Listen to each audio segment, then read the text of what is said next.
Madam web എന്നൊരു super natural മൂവിയുണ്ട്. Kasi എന്നൊരു പെൺകുട്ടി, അവൾ ജനനത്തോടുകൂടെ അവളുടെ അമ്മ മരിക്കുന്നുണ്ട്.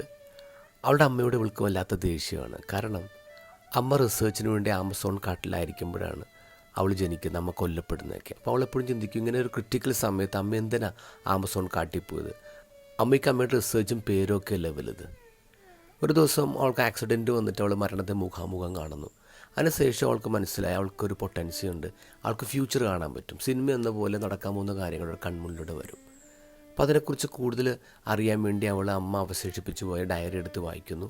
അങ്ങനെ അമ്മ കൊല്ലപ്പെട്ട കാട്ടിലെത്തുന്നു. അവിടെ വെച്ചൊരു ട്രൈബൽ ലീഡറെ അവൾ പരിചയപ്പെടുകയാണ്. അപ്പോൾ ട്രൈബൽ ലീഡർ ഇവളോട് പറയുന്നുണ്ട്, നീ സാധാരണ കുട്ടിയല്ല, നിനക്ക് ഒരുപാട് പൊട്ടൻസി ഉണ്ട്, പക്ഷെ അത് അൺലോക്ക് ചെയ്യണമെങ്കിൽ നീ നിൻ്റെ അമ്മയായിട്ട് റിക്കൺസൈൽ ചെയ്യണം. അവൾ കണ്ണടക്കുമ്പോൾ പിന്നെ കാണുന്നത് ഒരു ഹോസ്പിറ്റൽ മുറിയിൽ ഡോക്ടറായിട്ട് പ്രഗ്നൻ്റായ തൻ്റെ അമ്മ കൺസൾട്ട് ചെയ്യാണ്. അപ്പോൾ ഡോക്ടർ പറയും, നിൻ്റെ അസുഖം നിൻ്റെ കുഞ്ഞിനും കിട്ടും, ഹെറിഡിറ്ററിയാണ്, അവൾ മരിച്ചു പോകും. ഒറ്റ വഴിയുള്ളൂ, ആമസോൺ കാട്ടിലൊരു സ്പൈഡർ ഉണ്ട്, അതിൻ്റെ ഫ്ലൂയിഡ് ഹീലിംഗ് പവറുള്ളതാണ്.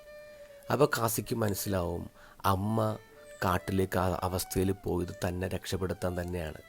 അത് കഴിഞ്ഞിട്ട് പിന്നെ സിനിമയിൽ കാണുന്നത് അവളുടെ പൊട്ടൻസി മുഴുവൻ അൺലോക്ക് ചെയ്യപ്പെടുകയാണ്. അവൾക്ക് കുറേ സൂപ്പർ നാച്ചുറൽ പവേഴ്സ് കിട്ടാണ്. ഇന്നത്തെ ഗോസ്പലിൽ അടച്ചിട്ട മുറിയിലേക്ക് ഈശോ കയറി വരാൻ. അടച്ചിട്ട മുറിയിൽ ഭയം കൊണ്ട് മാത്രമല്ല ശിഷ്യന്മാരിരുന്നത്, അതിനേക്കാൾ കൂടുതൽ ഈശോനെ തനിച്ചാക്കി പോയതിൻ്റെ റിഗ്രറ്റ് ഉണ്ട് അവർക്ക്. അതുകൊണ്ടാണ് ഈശോ വന്ന് കയറുമ്പോൾ തന്നെ റിക്കൺസൈൽ ചെയ്യുന്നത്, പീസ് ബി വിത്ത് യു. 2 തവണയാണ് ഈശോ സമാധാനം നിങ്ങളോട് കൂടെ എന്ന് പറയാം.